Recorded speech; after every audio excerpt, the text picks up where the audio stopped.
항상 기뻐하라, 쉬지 말고 기도하라, 범사에 감사하라 하는 이 말씀은 아주 유명한 말씀이어서 누구나 다 잘 기억하고 누구나 늘 묵상하는 말씀이라고 할 수가 있겠는데요. 오늘 다시 한번 이 말씀을 묵상하면서 함께 은혜를 나누고자 합니다. 특별히 오늘은 범사에 감사하라 라고 하는 이 주제를 특별히 더 살펴보려고 하는데요. 범사에 감사하라고 하는 이 하나님의 말씀을 이 시간 전하고자 하는데, 이런 말씀으로 전하게 되는 이유가, 전하는 것은 제가 그럴 만한 자격이 있기 때문은 결코 아닙니다. 제가 이 본문으로 설교하는 것은 저는 언제나 어떤 상황에서든지 저는 늘 항상 기뻐할 수 있고 늘 감사할 수 있는 사람이어서가 아닙니다. 언제나 그렇지만 제가 말씀을 전할 때에는 그런 말씀을 전할 만한 자격이 제게 있기 때문에 전하는 것이 아니라 사실은 저 자신을 향해서 권면하고 싶어서 전하는 것이죠. 항상 기뻐하라고, 어떤 상황에 있어도 기도하라고, 그리고 무슨 일을 만나도 감사하라고 하는 그 메시지를 저 자신을 향해서 먼저 전하고 싶고 듣고 싶기 때문에 전하는 것입니다. 제가 들어야 할 메시지를 언제나 우선적으로 선택하고 전하고 있는 것인데요. 저는 완벽한 사람이 아니고 늘 실수투성이이고 허물이 많은 죄인일 뿐입니다. 모든 일에 감사해야 한다고 하는 것은 알고 있지만, 그러나 감사하지 못하는 게 저의 상태이고 저의 어쩔 수 없는 현실이라고 하는 것을 고백할 수밖에 없습니다. 정작 이 말씀을 기억하고 감사해야 될 상황이 되면, 평상시에는 이 말씀을 잘 기억하고 잘 알고 있지만 정작 기뻐해야 할 상황에서는, 정작 기도해야 될 상황에서는, 정작 감사해야 될 상황 가운데서는 그러기보다도 불평이 나오고 원망이 나오고 짜증과 분노가 치밀어 오는 것이 우리들의 모습이라고 하겠습니다. 우리 모두가 다 그러한 상황이기 때문에 예수님께서 오셔야만 했던 것이죠. 우리는 알고 있지만 행하지 못하고 하나님의 말씀과는 정반대로 행할 수밖에 없는 연약한 죄인이기 때문에 우리와 같은 구제불능의 사람들을 불쌍히 여기시고,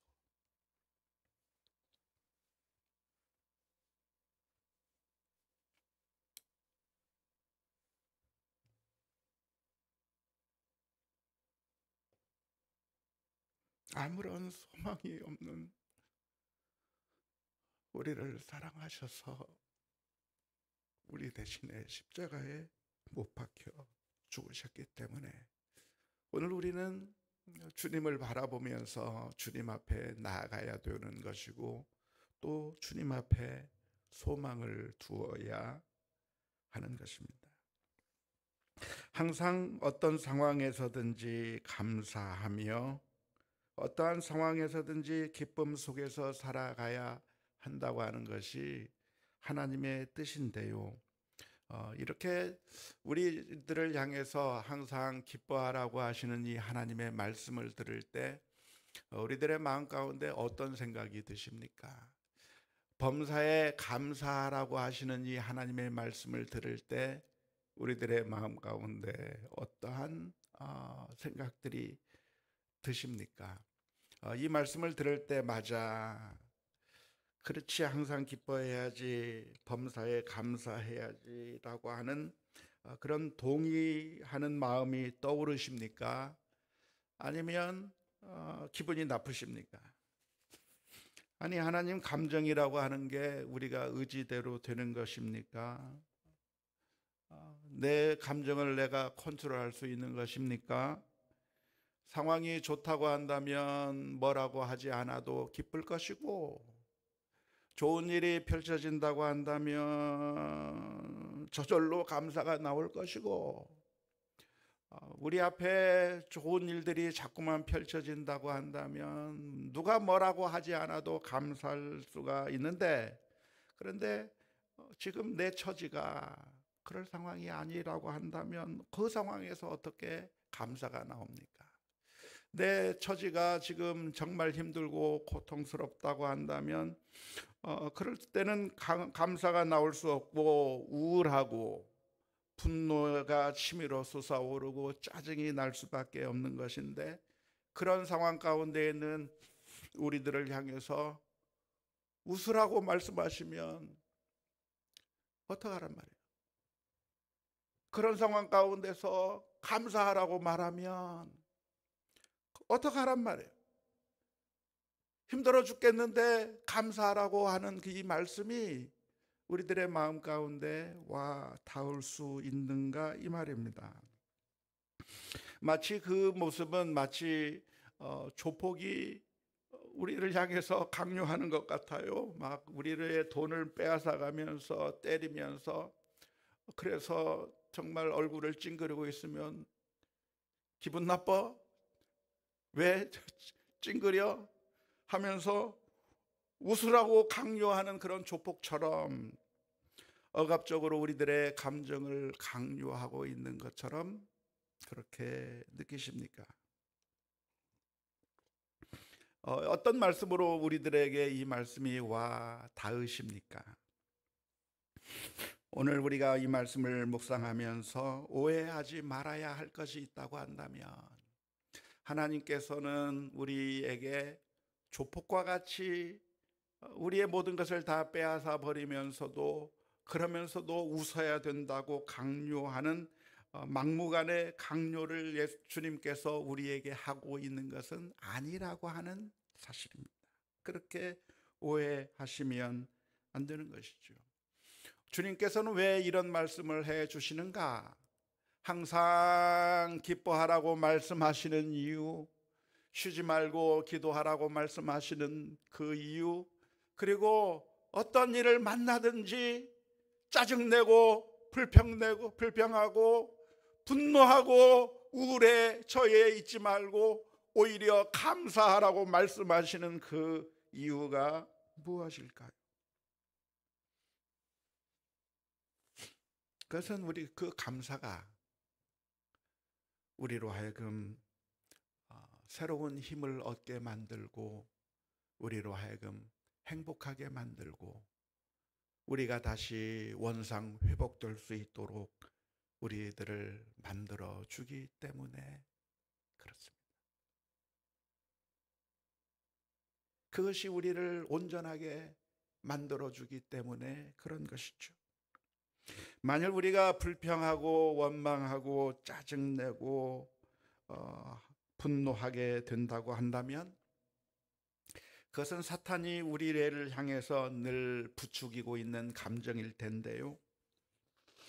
그런데 그런 사탄의 부추김에 따라서 우리가 우리의 감정이 이끄는 대로 불평해버리고 짜증내버리고 또 우울해져 버리고 슬퍼하는 가운데 있다고 한다면, 그러면 계속해서 우리는 사탄이 원하는 방식대로 파멸로 결국 결과되어질 수밖에 없는 것이죠. 하지만 감사가 무엇인가? 기쁨이 무엇인가? 그것은 우리에게 있던 상처도 아물게 만들고 문제들을 해결하고 우리들을 가족들을 하나로 묶어주고, 그리고 정말 힘들었던 것들을 치유하며 우리를 행복하게 만드는 놀라운 길이기 때문에 감사하라고 말씀하시는 거예요. 우리의 감정을 막무가내식으로 강요하는 것이 아니라 우리가 정말 회복되기를 원하시기 때문에, 우리가 정말 좋은 길로 가시기를 원하시기 때문에 기뻐하라 말씀하시고 감사하라 말씀하시는 것이죠. 하나님은 어떤 하나님이신가? 하나님은 우리의 부모님과 같은 분이세요.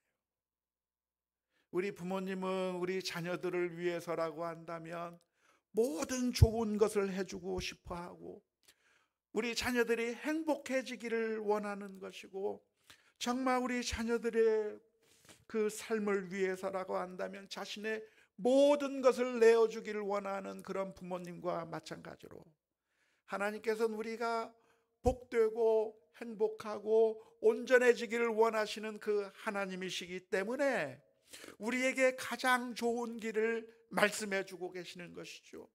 우리에게 가장 행복한 길을 말씀해 주고 계시는 거예요. 그런데 인간 부모는 어떤 부모인가? 인간 부모는 어리석어서 우리 자녀들을 위한다고 하는 것이 오히려 우리 자녀들을 망쳐버리고, 우리 자녀들을 위한다고 하는 것이 실수가 많아버리고, 자녀들을 위한다고 하는 것이 지혜롭지 못하고 모든 것을 다 알지 못해서, 그래서 마음은 원하고 있지만 그러나 결과적으로는 우리 자녀들의 그 마음을 망쳐버리기도 하고, 자녀들을 위한다고 하는 것이 사실은 자녀들을 더 망쳐버리는 것으로 그렇게 인도해 버리는 경우가 얼마나 많이 있는지 모릅니다. 종종 뉴스에 듣게 되면 참 안타까운 비극의 이야기를 뉴스로 많이 듣게 되는 것이죠. 우등생 학생이 자기 친엄마를 죽여버렸다고 하는 뉴스를 듣습니다. 엄마는 그 아이가 더 공부 잘하기를 원해서 말을 했던 것이고, 이 아이를 가장 좋은 길로 인도하고 싶어서 그 아이를 향해서 잔소리를 하고 최고가 되라고 그렇게 윽박질렀는데, 이 아이는 너무나도 괴로운 거예요. 너무나도 슬픈 거예요. 너무나도 분노에 차서 결국 그 엄마를 죽여버렸다고 하는 그런 안타까운 이야기를 듣고 있는데, 그런데 인간 부모라고 하는 모습이 언제나 그렇게 실수가 많아요. 지혜롭지 못해요. 자녀들을 위해서 가장 좋은 것을 해준다고 하지만 정반대로 자녀의 인생을 망쳐버리는 일들을 하는 게 우리 부모들의 어리석은 모습인 것이죠. 하지만 하나님은 어떤 하나님이신가? 우리 하나님은 실수하지 않는 하나님이세요. 우리 하나님은 어떤 하나님이신가? 우리를 창조하신 하나님이세요. 우리를 잘 알고 계시고 가장 좋은 것이 무엇인가를 아시고 우리의 삶을 완벽하게 아시는 그 주님께서 우리가 가장 좋은 길로, 행복한 길로, 그리고 정말 온전한 길로 가기를 원하시기 때문에 저와 여러분들을 향해서 해주시는 말씀이 항상 기뻐하라.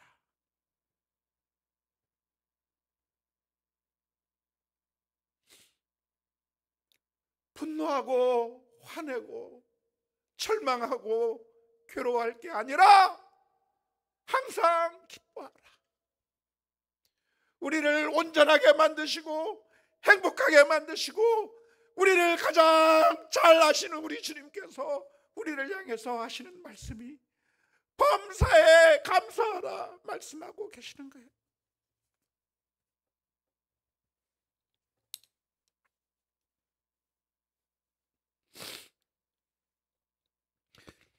그런데 왜 우리는 그렇게 하지 못하는 것일까요? 하나님께서 우리에게 들려주시는 말씀은 진리의 말씀이고 하나님께서 우리에게 주시는 그 말씀은 우리에게 가장 유익한 말씀인데 왜 우리는 늘 실패하고 있는 것일까요? 그것은 우리의 마음속에 헛된 우상을 가지고 있기 때문에 그렇습니다. 우리를 행복하게 해주지 못할 것, 우리를 만족하게 해주지 못할, 우리를 온전하게 해주지 못할 이 세상에 썩어질 것들에 대한 기대를 가지고 이 세상에 썩어질 것들에 대한 소망을 너무나도 크게 가지고 있기 때문에 그렇습니다.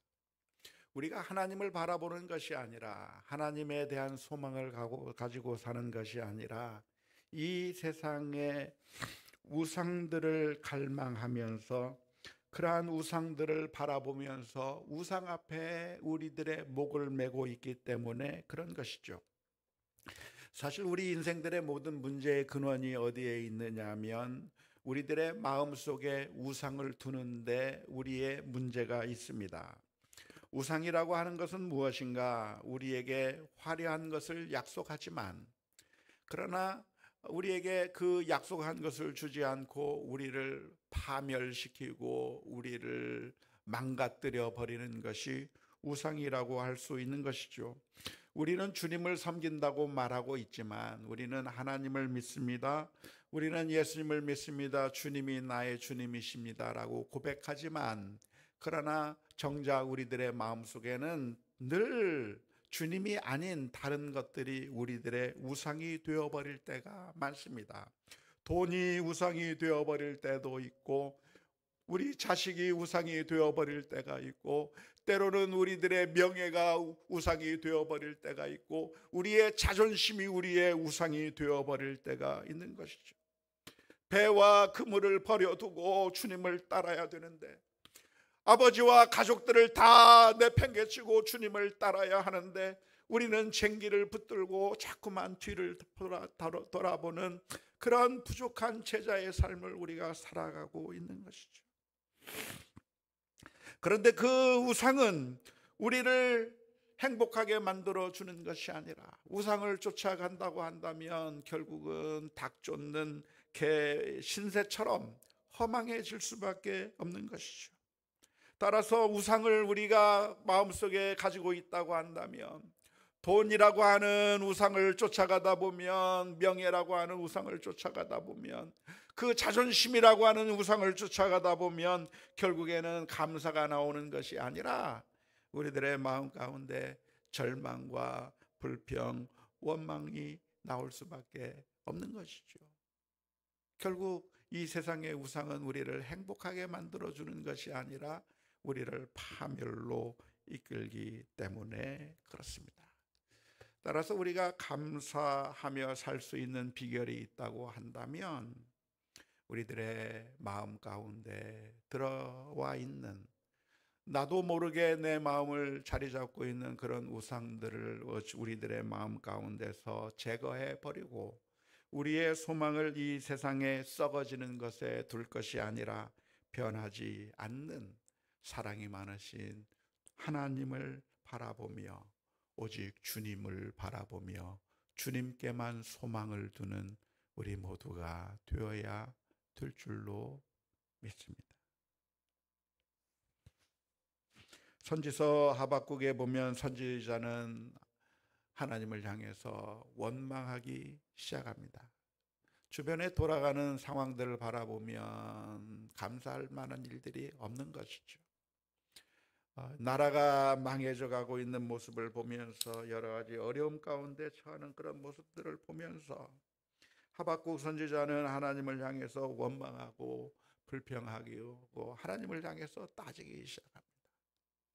그러나 결국 하나님의 말씀을 들었던 이 하박국 선지자는 결론적으로 마지막에 이런 고백을 하면서 하박국서를 마무리합니다. 하박국 3장 17절에서 18절 말씀에 비록 무화과 나무가 무성하지 못하며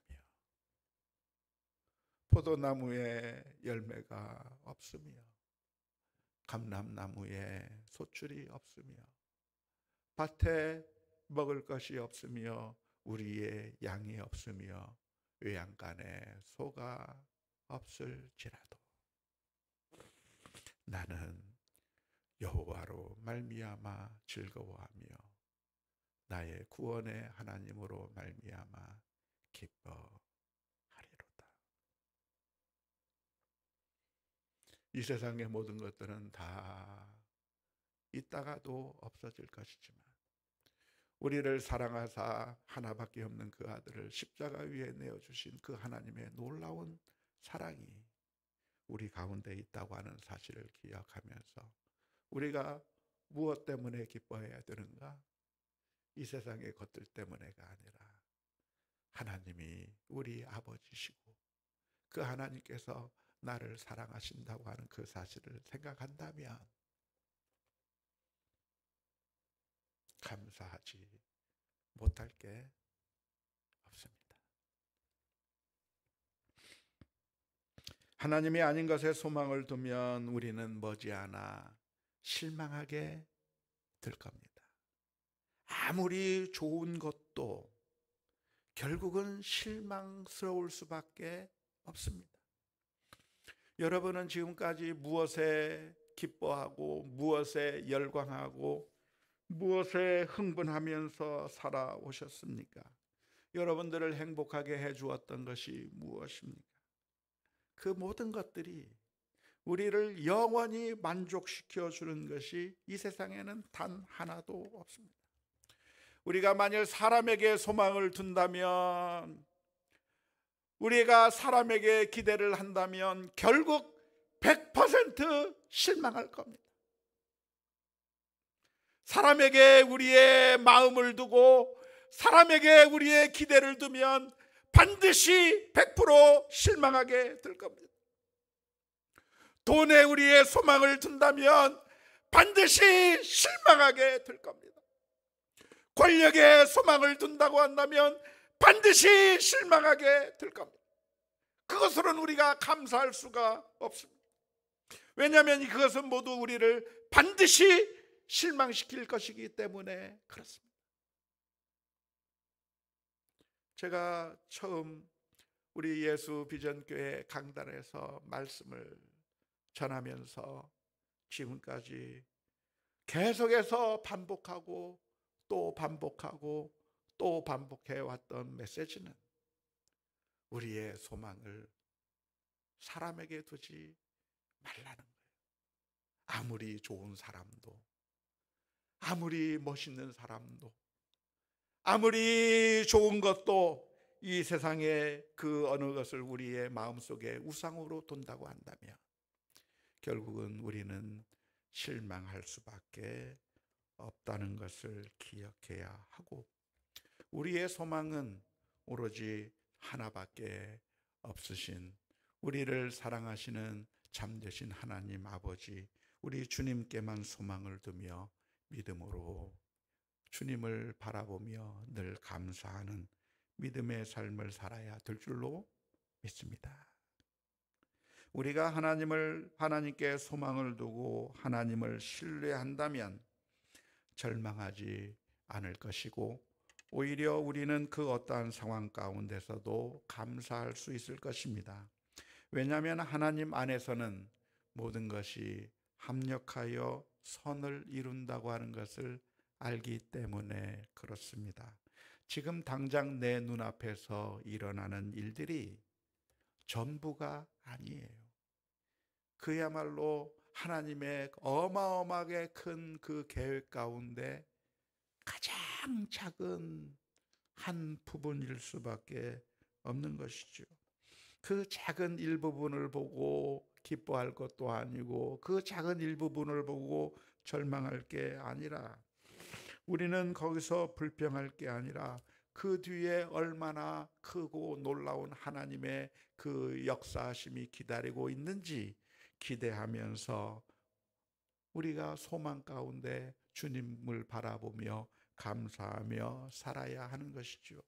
이 세상 사람들도 불신자들도 우리 눈앞에 펼쳐지는 것들이 그게 전부가 아니라고 하는 것을 너무나 잘 압니다. 인생지사 세옹지마라고 하는 말이 있는데, 좋아 보이는 일이 결코 좋은 게 아니고 결코 좋지 않아 보이는 일이 결국에는 좋아 보이는 것으로 판결되면서 이 세상 사람들의 지혜에서도 우리가 단편적인 지금 눈앞에 일어나는 일에 일희일비할 것이 아니라고 교훈해 주고 있는데, 우리 주님을 믿는 하나님의 살아계심을 믿고 하나님이 우리를 사랑하신다고 하는 사실을 믿고, 그리고 주님께서 우리를 향해서 크고 놀랍고 원대한 계획을 가지고 계시다고 하는 사실을 믿는다고 한다면, 어떠한 상황 가운데서도 조그마한 것들이 흔들린다고 해서 돈이 흔들리고 사람이 흔들리고 내가 서 있는 터전이 흔들리는 것처럼 보이고 내가 소망하던 것들이 그냥 아무런 열매 없이 무산되는 것처럼 보이고, 그리고 모든 것에 아무런 소망이 없는 것처럼 느껴지는 상황에서도 우리는 절망하거나 불평하거나 원망할 게 아니라 범사에 감사하라 하신 주님의 음성을 기울이며 믿음으로 일어서는 우리 모두가 다 될 수 있기를 주님의 이름으로 축원합니다.